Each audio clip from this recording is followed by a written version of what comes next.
오늘 이 뜻깊은 자리에 지금 우리 이인영 원내대표님 국회 정상화를 위해서 워낙 바쁘게 뛰어다니시는데 짬내서 이 자리에 왔습니다. 그만큼 오늘 토론회가 나름 의미가 있고 앞으로 오늘 이 토론회를 기점으로 저희가 해야 될 숙제를 풀기 위한 오늘이 모멘텀이라는 그런 아마 공감대 속에서 와주셨지 않았나 싶고요. 우리 경사노위 우리 노사정의 사회적 합의를 이끌기 위해서 불철주야 노력하시고 때로는 눈물도 보여주시고 하면서 여러 사회 각계각층의 타협과 양보를 이끌어내고 계시는 문성현 위원장님 와주셔서 너무 감사합니다. 그리고 우리 법사위에서 열심히 일하고 있는 조홍천 의원님, 결국 이 법이 통과되려면 법사위가 키를 쥐고 있습니다. 그래서 제가 함께 오늘 공동 주최를 했는데요. 우리 조홍천 의원님 와주셔서 감사합니다. 또 한 분 현재 환노위 간사이신 한정희 의원님도 공동 주최자인데요. 오늘 부득이 일정상 창원으로 출장을 가셨습니다. 그래서 오늘 이 자리에 함께하지 못했다는 것을 말씀드립니다. 저는 이 노동법원 관련된 법을 2년 전에 10개 법안을 제출했습니다. 저도 물론 금투협, 금융투자협회 노동조합위원장 출신이고 여러분 같은 사무직이죠. 그런 문제의식도 있었지만 저와 함께했던 보좌관님께서 과거부터 이 문제에 대해서 관심을 많이 갖고 있었던 터에 빨리 법안을 발의를 할 수 있었습니다. 그렇지만 법안을 발의하고서도 한 2년간 진도가 거의 나가지 않고 우리 국회에서는 여야 간의 간사가 어느 정도 합의한 법을 먼저 처리하거든요. 그런 합의가 진척이 늦었었는데 최근에 아주 희소식이 들렸습니다. 법원 행정처와 전공로 법원 본부에서 전격적으로 단체 협약상에 노동법원 설립을 적극 추진한다 이렇게 합의를 했다는 소식을 언론을 통해서 듣고 이제서 뭔가 가시적인 성과가 눈앞에 나타나기 시작하구나 그런 생각이 들었고, 그래서 부랴부랴 다시 한번 우리 국회에서 이 문제에 대해서 공론화하는 작업이 꼭 필요하다. 그리고 이 공론화를 통해서 사회 각계각층의 생각하는 바를 모아서 우리가 노동법원 설립 관련된 여러 가지 토론을 하는 것이 국회의원으로서 제 역할이다. 그런 생각을 해서 오늘 토론회를 마련하게 되었습니다. 저도 과거 노동자 활동을 하면서 여러 가지 이제 분쟁들이 일어나게 됐는데요. 요즘에 이 노사관계와 근로조건을 둘러싸고 참 복잡하게 이루어지는 것 같습니다. 몇 년 전부터 이루어진 복수노조제, 그다음에 타임 오프, 그다음에 이제 근로협의 형태도 그냥 과거처럼 정규직이 아니라 비정규직이나 아르바이트생이 늘어나고 있고요. 그다음에 유형 근로제, 탄력 근로제, 그다음에 임금 피크제, 그다음에 시간제 근로 등등 해서 정말 이루 헤아릴 수 없는 다양한 형태의 근로 형태가 주어지고 있고, 그에 따라서 근로 조건 또한 바뀌고 많은 변화가 있습니다. 최저임금의 산입 범위라든지 52시간 근로에 있어서의 탄력 근로라든지 이런 모든 문제에 대해서 정말로 복잡하고 다양하고 우리가 생각지도 못했던 이런 많은 분쟁들이 일어나고 있는데, 그 분쟁을 해결하려는 우리 사회적 기제는 하나도 바뀌고 있지 않다라는 것이 제 문제의식입니다.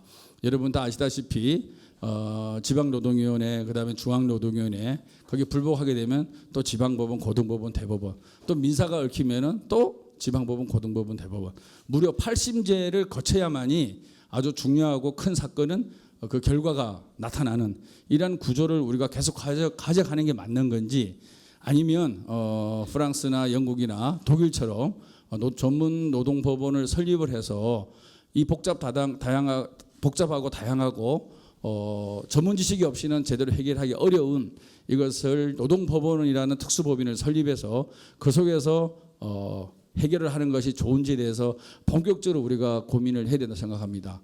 그리고 이 8심제가 이루어지면 아무래도 물적 기반이 약한 노동자가 저는 손해가 좀 많이 있다고 생각합니다. 그래서 정말로 이 몇 년 동안 이 소송으로 인해서 피폐해지고 그다음에 정말 삶 자체가 송두리째 뽑히는 그러한 노동자들의 현실을 봤을 때도 이 문제는 반드시 개선을 해야 된다고 생각합니다.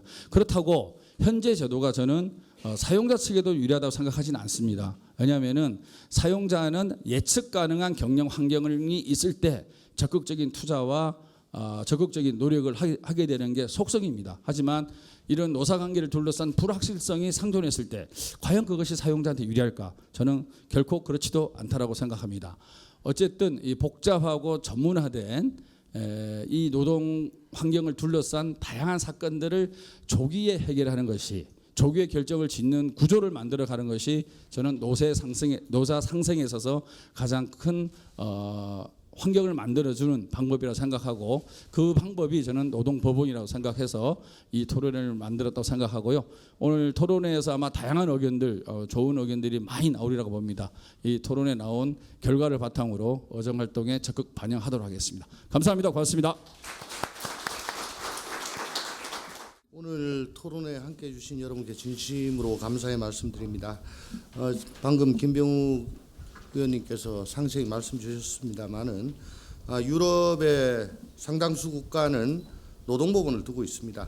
이들은 노동사건의 특성을 고려한 절차상 특례를 두고 있고, 또 신속하고 전문적으로 또 공정하게 노동관계 당사자에 대한 권리구제를 하고 있습니다.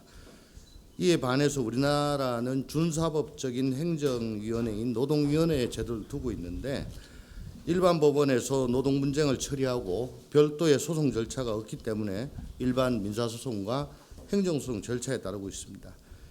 그렇기 때문에 노동사건의 특수성을 제대로 반영하지 못하고 있다는 지적이 있어 왔습니다. 또 신속한 권리 구제 측면에서도 많은 문제점이 제기되고 있습니다. 노동위원회 제도는 노사 간의 신속한 분쟁 해결을 위해서 도입되었지만, 노동위원회의 구제 명령에 불복할 경우 또 행정소송, 민사소송을 거쳐야 됩니다. 현재 노동사건은 진호위, 중노위, 행정, 고등, 대법원 이렇게 아주 많은 단계를 거쳐야 됩니다. 일례로 최근에 보도에 난 것에 의하면 진호위에 부당해고 구제 신청을 낸 근로자가 대법원에서 최종 승소 판결을 받기까지 7년이 넘는 기간이 걸렸다고 합니다. 앞으로 노동법원이 도입되면 분쟁을 효율적이고 전문적이며 보다 신속하게 해결할 수 있을 것으로 기대합니다. 특히 노동법원의 핵심인 참심제는 노사 간의 자주적인 분쟁 해결을 촉진하고 직업법관의 전문성을 보완하고 판결의 정당성과 신뢰성을 제고할 수 있다는 장점이 있습니다. 그렇지만은 참심제는 헌법 제27조 1항에서 정하고 있는 헌법과 법률이 정한 법관에 의하여 재판받을 권리를 위배할 수 있다, 즉 위헌의 소지가 있다라는 또 아주 강고한 그런 의견도 있습니다. 오늘 토론회에서 이 문제에 대해서 아주 집중적으로 좀 논의되기를 바랍니다. 참여정부 당시 대법원 산하에 설치된 사개위가 노동법원 설치를 제안했습니다. 그 이후에 18대, 19대, 20대에서 노동법원 도입 관련 법률안이 계속 발의되었습니다. 그 도입 필요성에 비해서 논의에 대한 진전은 크게 없는 상황입니다. 이에 국회와 법원, 노동자, 사용자 측 등 관련 단체들이 다시 한번 심도 있게 논의를 할 필요성이 있어 오늘 토론회가 개최되었습니다. 저는 법사위원으로서 오늘 주신 고견들을 잘 받들어서 향후 법안 심사에 반영하도록 하겠습니다. 고맙습니다. 경영권과 노동상권이 충돌하는 경우 24조 하단입니다. 기업의 경제상의 창의와 투자 의욕을 훼손시키지 않고 기업의 경쟁력을 강화하는 방향으로 해결책을 찾아야 함을 유의해야 된다. 왜냐? 기업이 잘 되고 새로운 투자가 일어나면 근로자의 지위도 향상되기 때문이다. 그 다음 페이지 넘기시면, 물론 이렇게 해석하면 기업에 소속된 근로자들의 노동사건이 제한되는 것은 사실이지만 이는 과도기적인 현상에 불과하고 기업의 경쟁력을 회복하고 투자가 일어나면 더 많은 고용이 창출되고 근로자의 지위가 향상될 수 있으므로 거시적으로 보면 이런 해석이 전체 근로자에게 이익이 된다라는 게, 정리해고를 반대하는 파업은 불법이다라는 대법원 판례의 요지를 그대로 옮긴 겁니다. 근데 제가 여러분들에게 말씀드리고 싶은 게, 이거를 대법원 판례라는 걸 가리고요. 이걸 만약에 일반 시민들에게 보여주면 어디가 작성한 걸로 볼까요? 제가 보기에는 오늘 오신 경총 김영환 본부장님이 작성한 걸로 볼 거예요. 예. 근데 경총도 이 정도까지는 요즘에 글을 안 쓰거든요. 이 정도까지는 안 써요. 근데 이 정도 글을 우리나라 대법원 판결은 쓰고 있어요. 그리고 여전히 하급심 판결에서 이 대법원 판결을 원용하고 있습니다.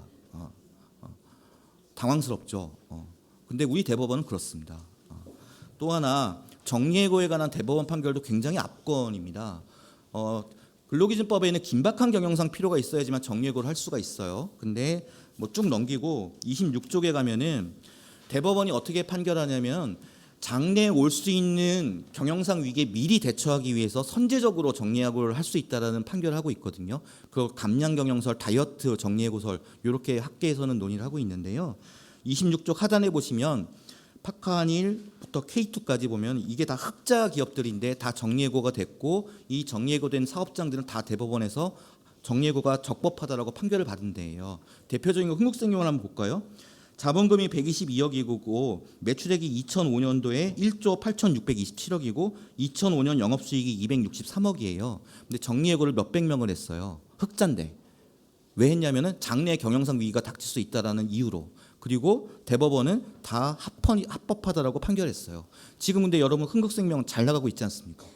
근데 몇백 명은 계속 거리를 배회하고 있거든요. 그래서 이렇게 기울어진 운동장과 시민법의 눈으로 노동 사건을 하는 것은 더 이상 우리가 감내하기 어렵다. 그래서 노동자의 시각으로 바라보라는 게 아니라 그런 시민법의 기계적 형식적 평등 또는 더 좁은 친경영적인 아주 기울어진 운동장이 아니라 적어도 평평한 운동장이 될 수 있도록 노동법원이 필요하다는 것들이 저의 근본적 문제의식이라는 점 말씀 올리겠습니다. 노동법원 도입 방안 절차적으로는 간단하게 핵심만 말씀 올리겠습니다. 첫째는 신급 구조입니다. 1심, 2심, 3심 다 할 거냐? 근데 그러기는 좀 어렵습니다. 왜냐하면 헌법 101조 2항에 보시면 법원은 최고법원인 대법원과 각급법원으로 구성된다고 돼 있거든요. 문맥상 대법원은 하나일 수밖에 없기 때문에 특별히 노동 대법원을 만들기는 현행법상으로는 좀 어려운 것 같습니다. 그래서 28쪽에 넘기시면 김병우 의원님이 발의하신 것처럼 법원조직법을 개정해서 고등노동법원과 지방노동법원 이렇게 1심과 2심을 구분해서 설치하는 것이 현행 헌법 체계에서는 가장 좀 안정적인 체계가 아닌가 생각을 합니다. 두 번째, 재판부 구성입니다. 참심제를 도입할 거냐 그게 핵심이거든요. 즉 첫 번째로는 참심제를 도입하면 참심관이 의견 제시와 의결권을 가진 것이냐 이게 전형적인 참심제고요. 두 번째로는 준참심제라고 해서 의견 제시권만 인정하는 제도가 있고요. 세 번째로는 직업법관 그냥 판사들로만 노동법원을 구성하는 방안이 있어요. 근데 일단 전 세 번째에 대해서는 저는 반대 의견입니다. 그럴 바에는 지금의 노동전담 재판부와 질적으로 차이가 없기 때문에 어떻게 해서든 노동자와 사용자의 목소리가 대변될 수 있는 들어갈 수 있는 참심제가 도입이 돼야 된다라고 생각을 하고 구체적으로는 김병우 의원이 제시한 것처럼 전형적인 참심제를 도입한다. 그래서 구체적으로 참심 합의재판부는 판사 3명, 그리고 근로자 측 참심관 1명, 사용자 측 참심관 1명, 그리고 단독 판사 재판부는 재판장 1명, 그리고 참심관 사용자 근로자 1명씩 이렇게 구성하는 게 노동법원을 도입하는 취지, 노동사건의 특수성을 반영하는 거라고 생각합니다. 근데 이거에 대해서 이제 위헌 시비가 붙을 수가 있는데요. 아까 30쪽에 넘어가시면은 이미 우리나라에서는 배심원 제도가 도입되고 있어요. 그래서 국민의 형사재판 참여에 관한 법률에 보시면은 배심원이 사실 인정과 양형에 관한 의견을 제시하고 있거든요. 근데 그 배심원 판결의 효력에 대해서 우리 대법원은 어떻게 판시하고 있냐면 국민참여재판에서 배심원이 만장일치로 예컨대 유죄나 무죄를 때린다고 하고 그걸 법원이 그대로 받아들이면 항소심에서 함부로 뒤집으면 안 된다라는 판결을 하고 있어요. 이 얘기는 일반 시민들인 배심원의 판결에 대해서도 굉장히 존중해야 된다는 것을 대법원 스스로 밝히고 있거든요. 그렇다고 한다면 참심제는 왜 도입 못하냐라는 것들도 우리가 고민할 수 있겠다라는 것들 판결도 2009도 1406 판결까지 넣었습니다. 관할 사건 범위에 대해서는 노동사건, 노동민사, 노동행정, 노동형사 사건을 다 도입하되 다만 노동형사 사건 같은 경우에 배심 재판을 받을 권리가 있어야 되기 때문에 그건 제외하는 게 타당하고 김병우 의원님 안도 이 박스와 같이 그렇게 규정되어 있다는 점 말씀 올리겠습니다. 32쪽 가겠습니다. 이게 저는 노동법원도 중요하지만 절차가 되게 중요하거든요.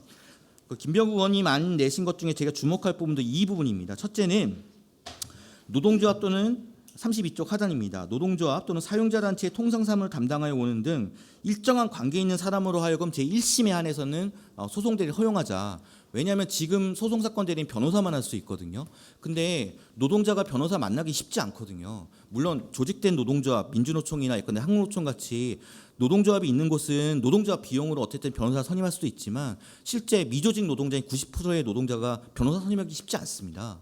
그렇다고 한다면 변호사 선임에 대한 그 부담을 줄이기 위해서라도 변호사가 꼭 변호사가 아니더라도 법원의 허가를 받아서 1심 안에서는 노동사건 대리할 필요가 있다라는 거고요.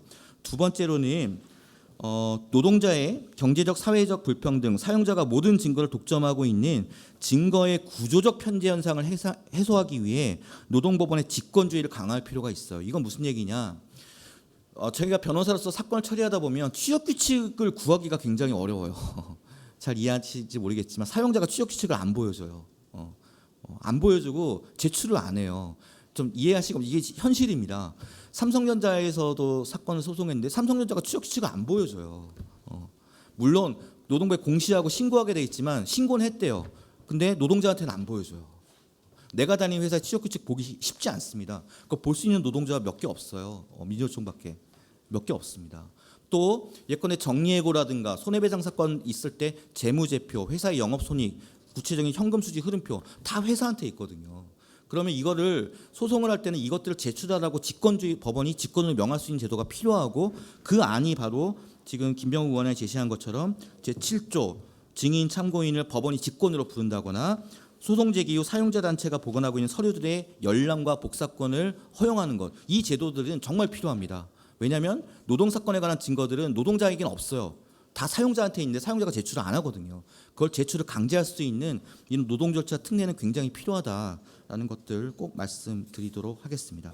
결론에 가름하면 저는 김병욱 의원님이 발의하신 법안의 내용적 충실도나 완성도는 정말 훌륭하다. 그리고 이거는 비단 이미 2003년부터 2005년까지 대법원 산하의 사개추위에서 논의된 안들이 토론은 충분히 됐기 때문에 이제 우리도 이 노동법원을 받아들여서 꼭 노동자의 시각으로 바라보자는 게 아니라 노동자와 사용자가 다 같이 법원에 참여해서 국민의 목소리가 전달될 수 있는 노동법원이 이번에는 꼭 한번 통과될 수 있기를 좀 간절히 소망을 합니다. 이상 마치겠습니다.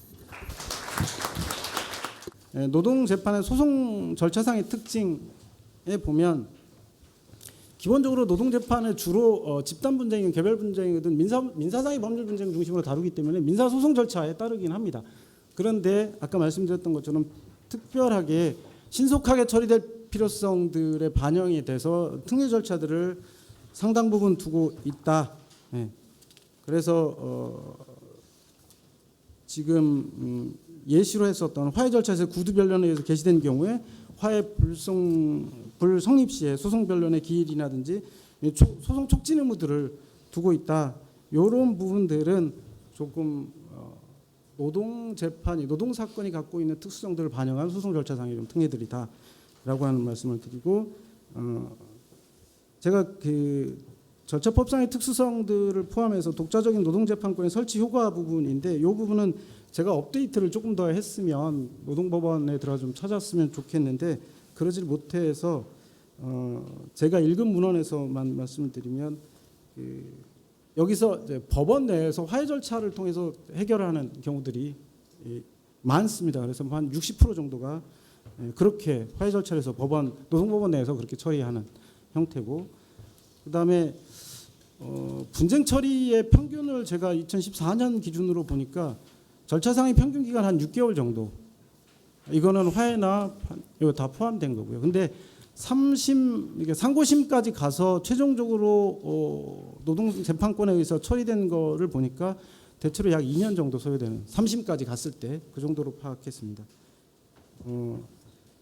프랑스의 사례인데 프랑스 사례는 좀 독특하게 독일과 사례에서 조금 다른 부분들은 1심은 노동법원에서 처리하고 그다음에 2심과 3심의 경우에는 일반 법원 형태로 항소원하고 파기원으로 가서 그렇게 처리를 하더라라고 하는 특징이 조금 있고요. 그다음에 사실 노동법원 제도가 먼저 출발한 건 프랑스로 보입니다. 프랑스로 보이는데 프랑스에서 보면 제가 프랑스 노동법원의 연육과 배경할 때 좀 진하게는 분쟁 해결 책임을 이해관계 당사자로 구성된 특별기구에 위임해 줄 것을 요구해서 이렇게 태동을 했다라고 하는 게 좀 주목돼서 제가 강하게 해놨는데 이 부분은 제가 판단할 때는 여기서도 좀 주목해야 될 게 프랑스는 법관을 선출해서 법에서 정한 선거 절차에 의해서 법관을 그러니까 선출을 하거든요. 근데 이 선출을 채택하게 된 선출법관들을 채택한 배경에 보면 직업법관 중심으로 노동법원을 구성하는 것에 대한 노동자와 노동조합의 불신이 있었다라고 하는 거고, 이때 사용자 단체 역시도 직업법관은 기업과 노동 문제를 정통하지 않다는 이유로 해서 선출법관으로 구성된 1심 노동법원 제도에 대해서 사용자 단체도 반대하지 않았다. 에 좀 주목된다. 그다음에 말씀드린 대로 프랑스의 노동법원을 도입된 것도 역시 노동 절차상의 단순함과 신속함을 추구하고 있고, 그다음에 노사 당사자 직업법관이 그러니까 판사가 노동재판 1심에는 관여하지 않습니다. 예외적인 경우만 빼고 관여하지 않습니다. 그러니까 당사자의 선출된 법관들이 한다. 그리고 또 관할 부분에서 좀 다른 건 개별 민사 분쟁 중심으로만 프랑스는 한다. 1심 부분에서 그 차이들이 조금 있었다. 근데 개별 분쟁의 대표적인 사례들을 좀 적시를 해놨는데 이 부분은 제가 조금 더 공부를 해서 어떤 것들이 있을지를 좀 찾아봐야 될 것 같습니다. 이거는 조영만 교수님께서 소개했던 부분들을 올려드렸습니다. 한번 참고하시면 될 것 같습니다. 영국 사례들, 그러니까 프랑스 사례들을 조금 보시고 프랑스 등의 최근 노동 분쟁과 노동 재판 관련 동향들에 보면 프랑스의 경우에도 소송들의 진행들은 조금 절차상 되는 부분, 그다음에 불복하고 가는 것들인데 그거 제가 보기에는 그렇게 뭐 우리나라 사례하고 좀 비교를 해봐야 될 텐데 그렇게 길지 않다라는 느낌을 좀 제 개인적으로는 받았고요. 그다음에 마지막으로 최근에 와서 노동법원 사건 수가 노동사건 감소하는 경향이 있고, 이거는 대신 처리 기간은 좀 늘어났다라고 합니다. 그 원인은 지금 그 마크롱 정부 내에 있던 어떤 노동법의 변화, 그다음에 노동사건에 대해서 기대하지 못한 부분, 이런 부분들도 좀 영향을 미친 것 같다. 최근에 와서. 근데 이제 노동계 쪽에서의 비판들을 보면 소송 절차가 좀 복잡하다는 부분이 여전히 있고, 그래서 진입이 좀 어렵다. 근데 이걸 일부러 가는 그런 거 아니냐라는 비판도 제가 그래서 읽은 것 같습니다. 그다음에 근로감독을 잘 안 해서 노동감독 행정의 비효율성이다라고 하는 노동계 비판이 있다라고 합니다. 프랑스 쪽에서. 영국 사례의 부분은 제가 조정을 먼저 거치게 하고 그 과정 이후에 분쟁은 고용심판소를 통해서 한다. 이 부분들을 좀 말씀을 드리고, 여전히 참심관 제도에 의해서 운영된다는 정도로 참고를 하고요. 마지막으로 이게 조금 제 시사점 부분이라고 하면, 국가마다 보니까 노동 분쟁의 양태가 좀 다르고 노동 규범 체계가 좀 다르다. 그리고 또 사법 체계도 좀 다르고, 그다음에 노사관계 현실이 좀 달라서 각 국가마다 독특한 분쟁 해결 시스템을 갖고 있는데, 공통적으로 갖고 있는 거는 노동 분쟁의 특수성, 노동 사건의 특수성을 잘 알 수 있는 사람들이 할 수 있도록 하자라고 하는 의미고 있고,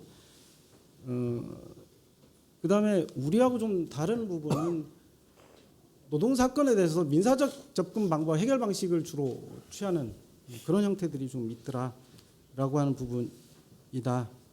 그다음에 나머지 부분들은 이미 제가 설명드리면서 다 말씀을 드려서 특별하게 주목되는 부분 없고요. 근데 오늘날에 와서에 보면 노동 사건의 특수성들을 반영하기 위해서 노동법원을 도입한 국가의 경우에도 소송 절차의 간이성이나 신속성, 비용 문제 이런 것들을 위한 보완 작업들을 계속 하더라라고 하는 부분들을 조금 말씀을 드리겠습니다. 이 시사점으로 볼 수 있는 부분들이 있고요. 그다음에 제 결론 부분을 잠깐 말씀을 드리면, 노동 분쟁의 특수성 대부분 공감하고 있고, 근데 이를 반영해서 어떤 제도적 장치들 우리를 또 갖고 있긴 한데 이 부분들이 실제로 반영되지 못하고 실질적인 권리 구조가 미흡하다는 문제 의식 때문에 노동분쟁 해결 개편 요구도 있는 거고 제도 개편을 위한 중요한 방안으로 노동법원 도입 논의가 있는 거다.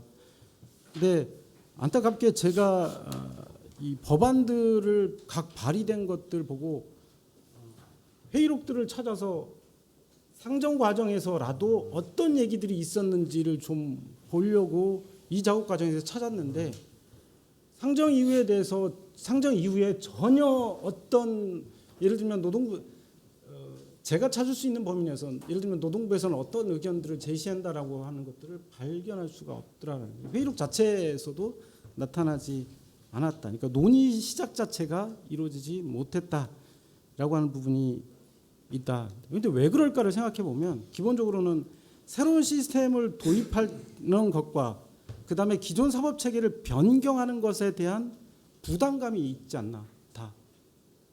그래서 또 그 이면에는 연결하는 건 지금 현행 제도를 보완하는 것으로도 가능하다라고 하는 생각들이 있기 때문이다라는 생각이 좀 들고요.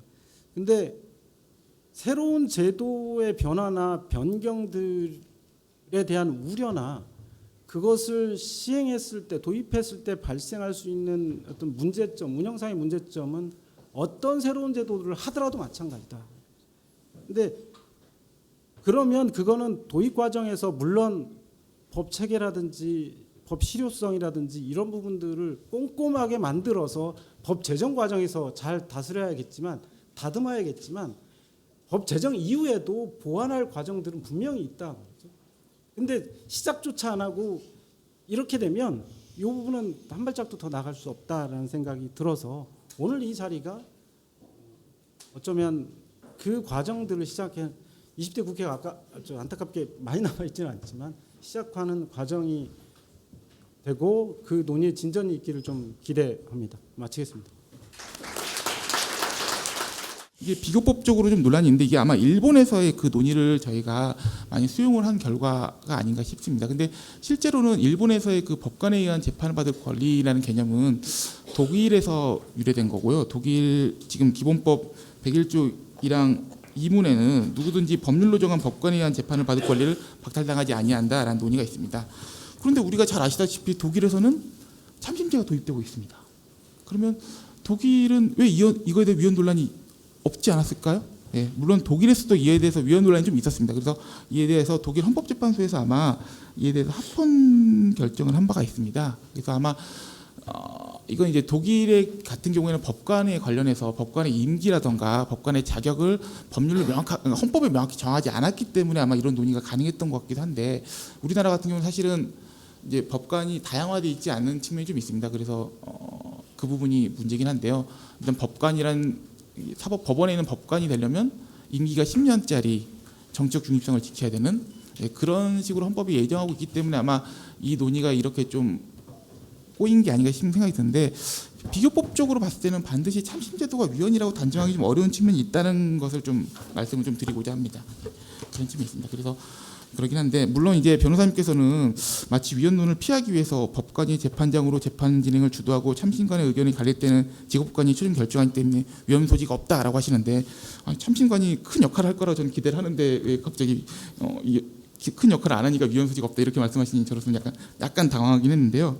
물론 참심제가 여러 가지 논의 좀 어려운 점이 있습니다. 뭐 대표적으로 만약에 합의에 참여를 하면 이제 판결을 써야 되시는데 이제 판결 이유를 쓰시는 이제 문제가 좀 생길 수가 있고요.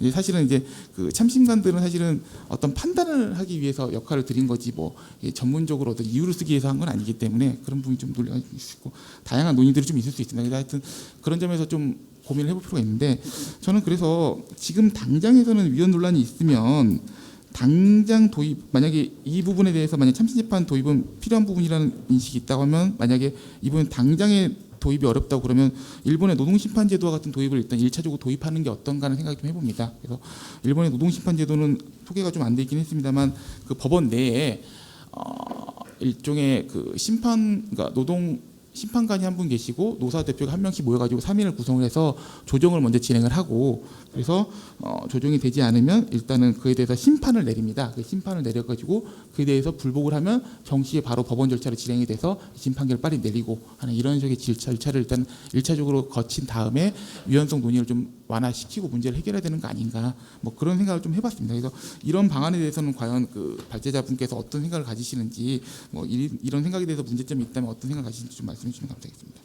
예, 그리고 이제 노동소송 법안에 대한 실무상 문제점 관련해 가지고 몇 가지 말씀드리면, 이제 특히나 저희는 그 노동소송 법안을 한번 찬찬히 읽어봤는데요. 정말 다양한 좋은 부분이 많이 있습니다. 특히 노동조사관을 신설해 가지고 그 노동조사관이 조사를 해가지고 좀 직권주의적 부분을 좀 강화한 점든가, 아니면 관련 사건 병합 등을 통해서 노동분쟁 사건을 좀 신속하고 효과적으로 해결할 수 있는 방안들에 대해서는 굉장히 큰 감명을 받았습니다. 다만 이제 제가 관할의 문제 이 부분을 한번 지적을 해드리고 싶은데요. 제가 방금 전에도 말씀드렸다시피 이 노동 사건이라는 개념 자체가 이제 근로관계라는 실체적 판단을 전제로 하기 때문에 좀 관할 판단에 대해서 논란이 좀 있을 수 있습니다. 이제 하지만 이제 일을 급부로 하는 계약들이 한 3가지 정도 있죠. 뭐 근로계약이 있을 수 있고, 위임계약이 있을 수 있고, 도급계약이 있을 수 있습니다. 근데 실제로 뭐가 근로계약이고 위임계약이고 도급계약인지 논란이 생기는 경우도 있을 수 있습니다. 그러면 이제 실제적 판단이 개입되는 문제인데, 그래서 지금 이런 경우에는 계속 이 관할 가지고 막 이송을 했다 봤다 왔다 갔다 이러다가 이제 시간만 보내는 이런 불상사가 발생할 수 있기 때문에 아마 이 부분 문제점 때문에 아마 이제 노동소송 법안에서 과감하게 이제 관할 지정 제도를 딱 도입을 해서 상급심에서 딱 결정할 수 있도록 딱 이렇게 정을 해놨습니다. 근데 다만 이제 그 법안을 딱 보니까 거기서는 상급법원이 고등법원인지가 좀 불분명하더라고요. 그래서 이게 좀 논란이 있고, 고등법원에서 한번 결정을 하면 만약 민사소송법 28조 2항을 그냥 준용한다 그러면 딱 거기서 결정하면 끝나는 버리는 약간 좀 문제가 생깁니다. 근데 사실은 그 근로관계인지 여부 판단은 사실은 근로자성 판단 여부 굉장히 밀접한 관계가 있고 굉장히 중요한 문제이기 때문에 그걸 그냥 고등법원에서 판단하고 더 이상 다툴 수 없게 한다는 건 좀 문제가 있을 것 같아서 차라리 관할 지정을 대법원에서 다 판단할 수 있도록 그 분쟁이 되면 이렇게 좀 해야 되지 않을까라는 좀 그 점에 대해서 말씀드리고 싶고요. 예, 그리고 이것도 노동소송 법안이 아마 좀 예전에 나와서 그런데 지금 참심재판부의 재판장은 선임 판사가 된다고 돼 있는데 저희 대등재판부가 구성이 돼 있어가지고 이 부분도 좀 바꿔야 될 것 같습니다. 예, 이상으로 간단한 토론을 마치도록 하겠습니다. 예, 감사합니다. 고비용 저효율이라는 현재 소송 구조를 적나라하게 이야기해주고 있습니다. 제가 느낀 바로는 소송을 하고 싶으나 나와 유사한 상황에 처해진 소송이 진행 중에 있으면 저는 소송을 안 합니다. 왜냐하면 그 소송이 끝나면 그 소송 결과에 따라서 나는 그 판결을 기초로 해가지고 노동위원회에다가 제소를 하든지 노동청에다 이렇게 하는 거예요. 그렇기 때문에 실질적으로 이 소송으로 오는 경우는 극히 적다. 이건 통계의 오류입니다. 그리고 또 한 가지 더, 실제 소송으로 진행하는 사람도 그런 식으로 이 소송의 결과를 지켜보는 사람들이 많기 때문에 그 소송의 결과는 한 건이 아니죠. 그 소송은 한 건이지만 실제 진행하는 소송은 한 건이지만 수천 명, 수만 명이 기다릴 수 있는 거죠. 동일한 내용으로. 그렇기 때문에 이 소송이 지금 진행되고 있다고 해서 한 건이 진행되고 있다고 해서 이거는 소송 한 건이다 이렇게 바라보는 것은 굉장히 통계에 오류라는 말씀을 드리고요. 이게 제가 아까 참여관으로 있으면서 느낀 점은 굉장히 소송 절차가 지연된다. 실제적으로도 굉장히 지연됩니다. 피고는 중노위원장이거든요.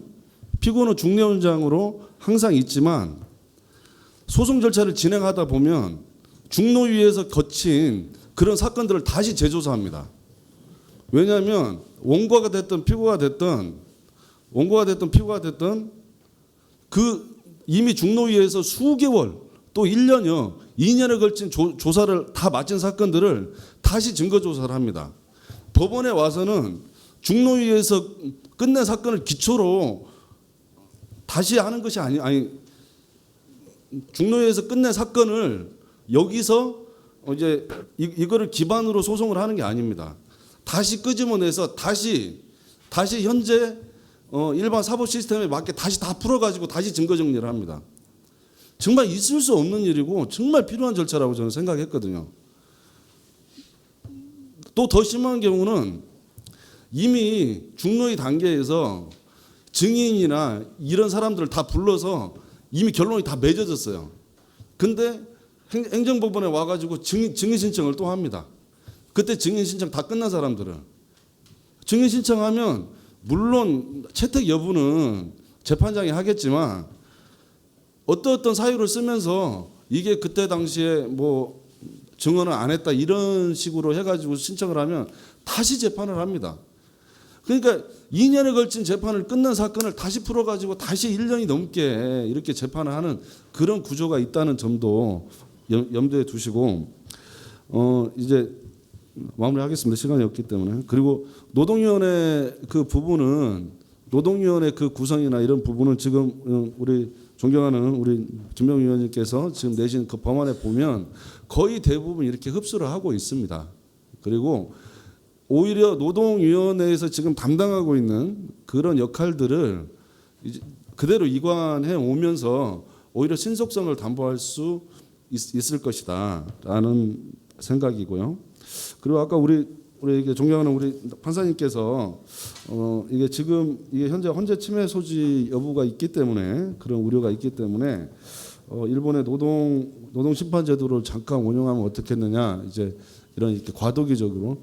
근데 이게 저는 잠깐 드는 생각, 저도 이제 이 내용을 조금 보기는 했습니다만 이 내용은 이제 지금 현재 우리 노동위원회가 담당하고 있는 기능입니다. 이게 노동위원회가 담당하고 있는 기능이고 노동법원이 설치가 되면 이 기능을 노동법원 산하에 넣으면 됩니다. 근데 이제 문제는 이제 그 참심죄를 만약에 했을 때 그렇게 법관하고 동등한 권한을 줬을 때 그것이 어떻게 되느냐 하는데 지금 제가 보기에는 지금 이렇게 발의된 안은 참심죄를 채택하는 게 아니고 참심형인 것 같아요.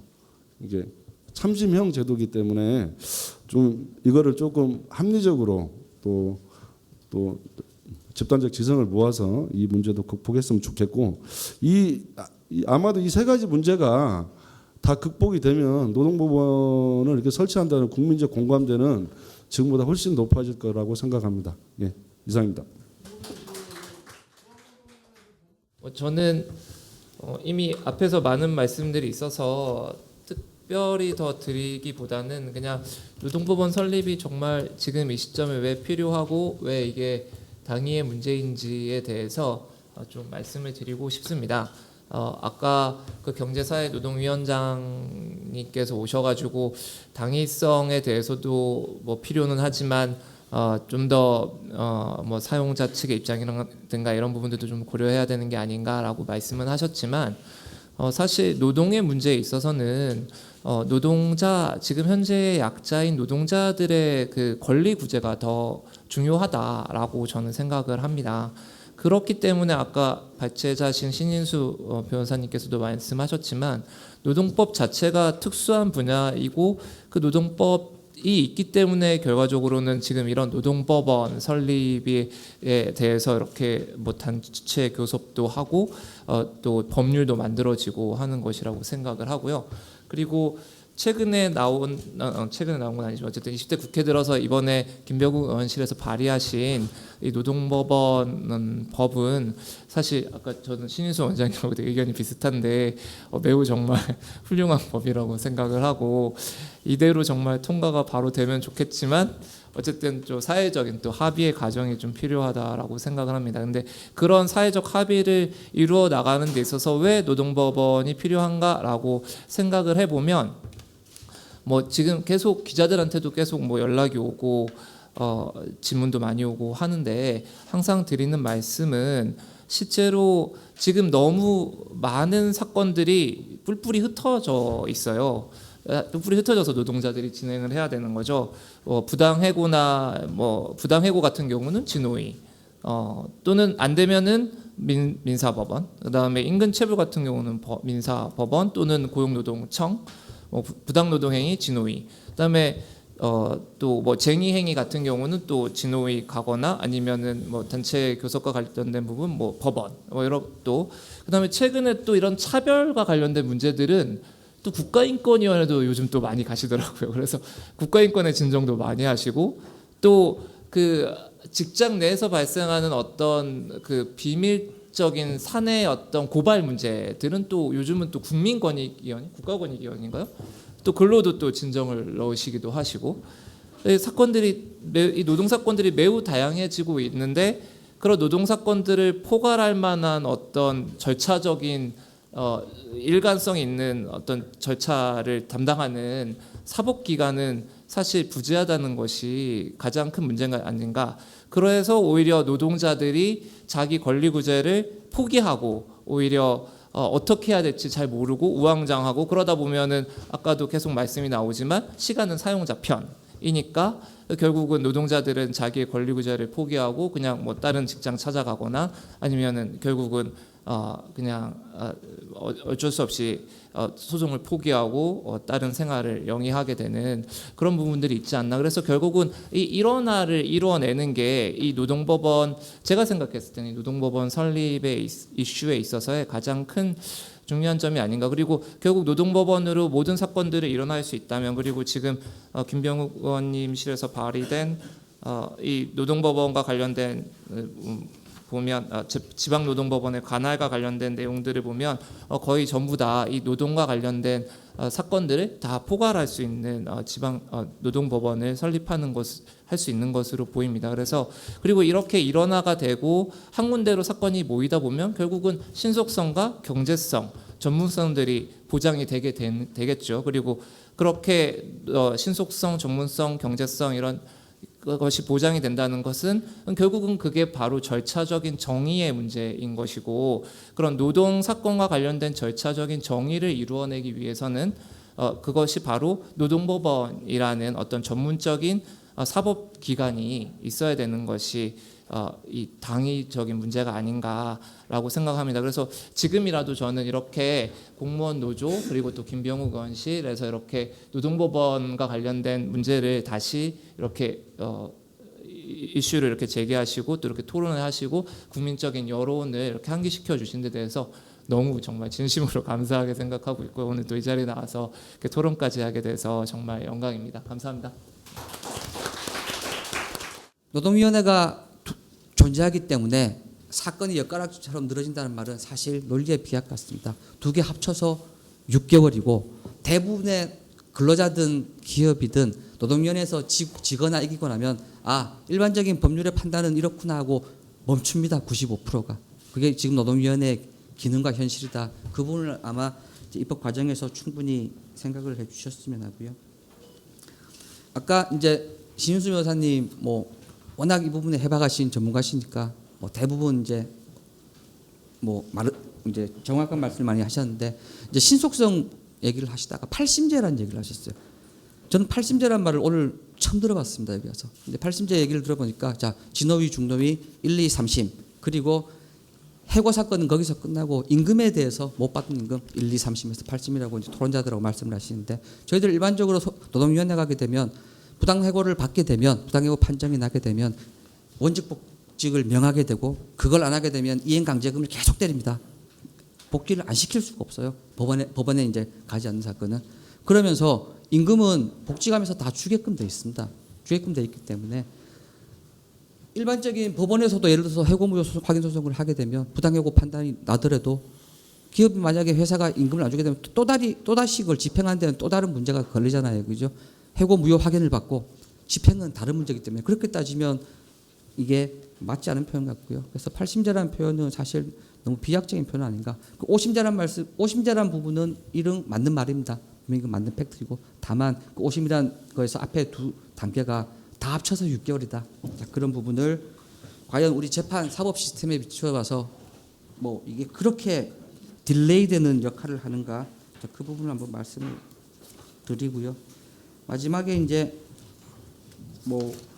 전문성, 특수성 이제 부분이 있는데 물론 노동의 전문성이라는 부분 충분히 인정을 하신 분도 많을 테고 또 아니면 노동을 하나의 민사 사건으로 보시는 분도 많을 테고 노동법원이 설치된 나라도 몇 군데가 있고 그렇지 않은 나라도 있을 테고 이것은 어떤 정책적 결단 같아요. 일단 흔히들 저희가 시민법과 노동법의 간격이 좁혀지고 있다. 라는 것은 사실 어느 정도는 세계적인 트렌드로 맞는 것 같습니다. 자, 그렇기 때문에 저희가 특수법원으로 간다는 것은 아주 신중한 고민이 필요하다. 과연 노동사건 자체의 이런 노동의 가치는 충분히 존중받아야 돼 마땅합니다. 하지만 노동법원을 특수법으로 만드는 것은 우리 사법 시스템에 비추어 봤을 때 아주 큰 고민을 할 필요가 있다 말씀을 드리고요. 뭐 참심 재판 또 여러 가지 이제 뭐 찬반 논란이 있을 텐데 그것도 발제자분께서 언급하신 부분 또 그게 대해서 반대로 의견을 말하시는 부분 맞는 말씀 같습니다. 그래서 참심 재판은 하게 되면 과연 이 사법부 즉 법원의 이 재판에서 뭐 노사가 오히려 노사 분쟁 아니면 노사의 어떤 뭐 새로운 갈등의 장으로 약간의 그런 부분이 들어가지 않을까 그런 걱정을 하게 있고 일단은 이제 제가 말씀드린 부분은 이 정도인데요. 뭐 접근성 부분 즉 국민의 입장에서 쉽게 내가 어떤 사법부에 접근을 못하더라도 행정부가 마련한 사법부에 준하는 어떤 기능을 충분히 누릴 수 있는 현재의 권리 자 그것을 뺏고 하나의 법원으로 간다. 그게 과연 근로자를 넓게 보호하는 것인가라는 부분 그리고 신속성 부분 과연 이것이 지금의 노동법원이 그렇게 신속성을 저해하는 것인가 아까 말씀드린 것처럼 12,000건을 분명히 법원은 못할 거예요. 그죠? 그러면 뭐 확 줄을 텐데 법원에 접수되는 거는 그런 부분 신속성 문제하고요. 두 번 또 법원에서는 노동법원을 하면서 이제 신속한 어떤 그 재판 과정을 도모하신다고 하셨는데 그 방법은 사실 아직까지는 저는 못 들어봤습니다. 지금의 판결이 오랜 기간 대체로 심끝마다 1년이 걸리기 때문에 이거를 확연히 줄일 필요가 있다는 말씀은 모두가 하시면서 어떻게 줄일 것인가라는 부분은 한 말씀도 없으세요. 자, 그 부분 그런 부분들에 대해서 저희들이 한번 어떤 제도적인 논의 방향에서 고민을 해봤으면 좋겠습니다. 예. 이 정도로 이제 제가 비판적인 말씀을 드렸고 또 다른 부분은 발제자의 두 분 말씀에 공감한 부분도 있고 이 정도로 마치겠습니다. 재판장이 제대로 전문 지식이 없고 경험이 많지 않고 역량이 좀 부족하다면은 굉장히 재판이 산으로 갈 수도 있는 거고 이게 공정성이나 어떤 합리적인 그런 결론이 도출되지 않을 수도 있다는 우려를 금할 수가 없습니다. 그렇기 때문에 참신간 도입을 하더라도 전문 법관의 전문성 역량 강화는 반드시 추진되어야 된다는 생각이 제 의견입니다. 이 부분에서 뭐 2, 3년 정도 노동법원에서 노동사건만 하면은 역량이 길러지신다는 판사님 의견도 있지만 제가 봤을 때는 2, 3년 계시는데 한 앞에 1년은 잘 모르시는 것 같아요. 그러니까 가실 때쯤이면 아주 전문가가 되시죠. 판사님도 워낙 능력이 뛰어나시니까. 근데 처음부터 조금 경험이 있는 분들이 오셔서 그 선임 재판장으로서 재판 지휘나 이런 부분에서 좀 잘 할 수 있었으면 좋겠다는 게 제 의견입니다. 그리고 세 번째는 지금 우리 그 경청에서 나오신 토론장에서 말씀하셨지만 그 진홍이가 신속하게 사건을 종결시킨 거에 대한 그런 기여는 평가받아야 된다고 생각됩니다. 그 지금 근데 좀 반면에 또 신속하게 한 거는 맞는데 대부분의 뭐 요즘 최근에 제가 노동위원회는 안 가봐서 모르겠지만 아마 같을 겁니다. 당일 신문 당일 결론입니다. 그러니까 지금 뭔가 서면 공방 그리고 또 한 사건에 주어진 시간이 1시간이 넘지 않을 것 같아요. 지금도 그런 거로 지금 알고 있는데 그렇다 그러면은 충분하게 하고 싶은 말 다 못 하거든요. 그리고 이제 증인도 막 불러보고 싶고 노사 양측 똑같습니다. 그러니까 근데 그거를 할 수 있는 시간적인 여유가 사실 없습니다. 그래서 신속한 거하고 좀 심도 깊은 뇌 사건을 재판한다는 거는 조금 배제될 수가 있는데 일단은 신속하게 분쟁 해결하는 거에 대해서 노동위원회 많은 기여를 했습니다. 실제로 제가 데이터 같은 얘기인데 좀 데이터를 말씀드리면은 그 2014년도 지금 중앙노동위원회 홈페이지에 내용이 있는 걸 제가 좀 따왔는데요. 2014년도 기준에 그 종결된 사건을 보면은 11,220건이 종결됐는데 그 중에 초심에서 88.7%, 재심에서 8.6%. 이렇게 되면은 몇 프로입니까? 한 95% 아니죠? 이게 몇 프로죠? 그러니까 엄청나게 많이 행정소송 1심에서 종결되는 게 114건 1%입니다. 그리고 2심 행정소송 2심에서 종결되는 게 73건 0.7%, 3심에서 112건 1% 이렇게 됐습니다. 그러니까 지금 노동위원회 단계에서 거의 한 96, 7% 이상이 종결되는 것 같습니다. 그러니까 이렇게 종결되는 게 신속성 측면에서 신속한 권리 구제는 이루어지고 있었다는 거는 평가받아야 되는데 지금 우리 한 조사관님 발제문에 보니까 프랑스 같은 경우에 그 3개월 이내에 종결되는 건 7%고 69%가 17개월이 걸린다고 합니다. 그러니까 지금 이렇게 노동 법원화 됐을 경우에 이 사건 처리 기한이 지연되는 거는 좀 분명한 사실이 아닌가 하는 게 좀 제 생각입니다. 그리고 마지막으로 그 우리 지금 1심, 2심 모두 참신간 제도의 도입을 우리 발제자께서 하시고 입법 안에도 그렇게 나와 있는데 제 생각은 참신간이 고등노동법원에도 존재해야 되는가 한번 의문을 제기해 보겠습니다.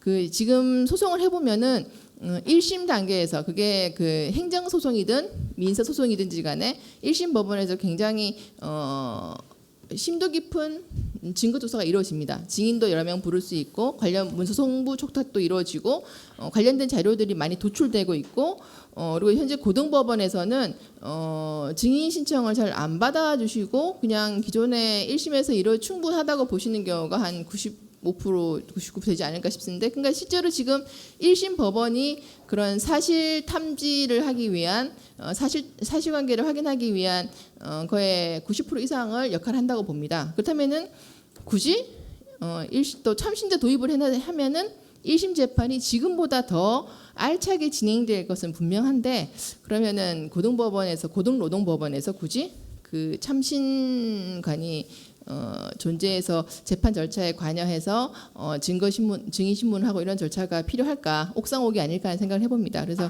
고등노동법원에서는 그 전문 법관으로만 구성된 재판부가 구성되어도 좋지 않을까 하는 게 제 의견입니다. 제 의견과 질문이 섞여 있는데 나중에 그 소론장 거기 발제자께서 답변해 줄 수 있는 부분을 답변해 주시면은 좀 도움이 될 것 같습니다. 네, 이상입니다. 네, 수고하셨습니다.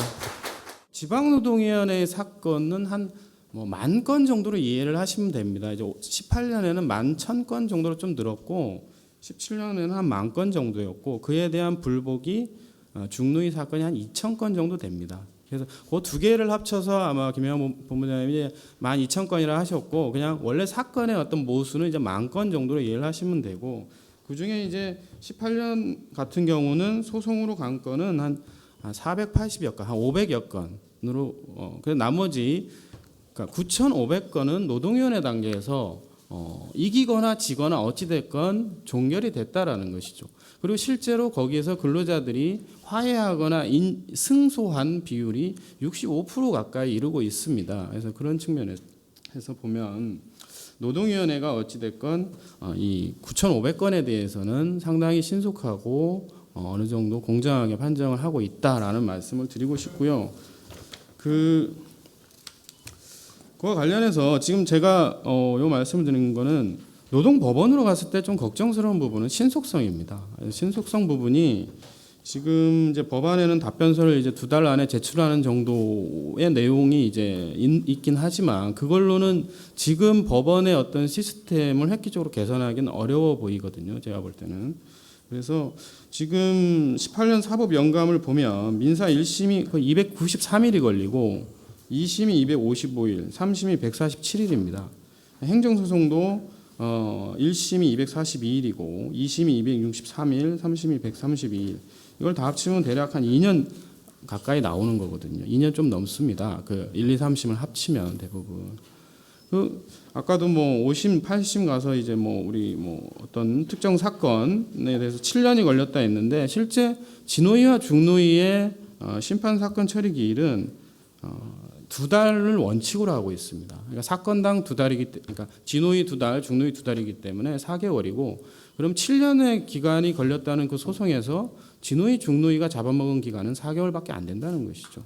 그 많은 기간은 법원의 과정이었다는 거예요. 법원이 잘못했다는 게 아니고 현재 지금 현실이 그런 현실인데 그런 걸 고려했을 때 과연 노동법원으로 갔을 때 그런 어떤 신속성과 이따 뭐 저비용 얘기는 또 드리겠습니다만은 그런 부분이 어떻게 보완될 것이냐에 대한 선제적인 고민 없이 덜컥 갔다가는 지금 현재 우리가 50년 이후에 지금 60여 년 동안 그동안 해왔던 노동위원회 제도의 어떤 장점이나 이런 게 다 퇴색돼 버리지 않을까라는 그런 우려가 있고요. 또 노동위원회 같은 경우는 어찌됐건 무료 공인노무사 제도를 운영을 하면서 상당 부분 월 250만 원 미만의 근로자에게는 조건 없이 다 무료 대리인을 선임을 해주고 있습니다. 이 부분 관련해서는 이제 법원에도 물론 국선 변호인이 있겠지만 그게 일정 부분 한계가 있을 거라고 생각이 들고 요거와 관련해서 제가 우리 그 한인상 발제자님께 좀 질의를 드리고 싶은 제가 예전에 어디서 봤을 때 독일 같은 경우는 이 노동법원의 어떤 근로자들한테 보험 제도가 굉장히 활성화돼 있다고 본 적이 있거든요. 그러니까 나중에 해고나 이런 걸 당했을 때 법원에 갔을 때 소송 비용을 보전해 주는 보험을 사용자가 일정 부분 부담을 하면서 그걸 어떤 사회보험까지는 아닌 것 같은데 어떤 관행화된 보험 시스템이 있다. 그래서 저는 그걸 보면서 저런 제도도 우리가 노동법원으로 간다면 좀 착안할 만하다라고 했는데 혹시 독일에 그런 어떤 그런 사회적 시스템이 있는 건지 좀 궁금하고요.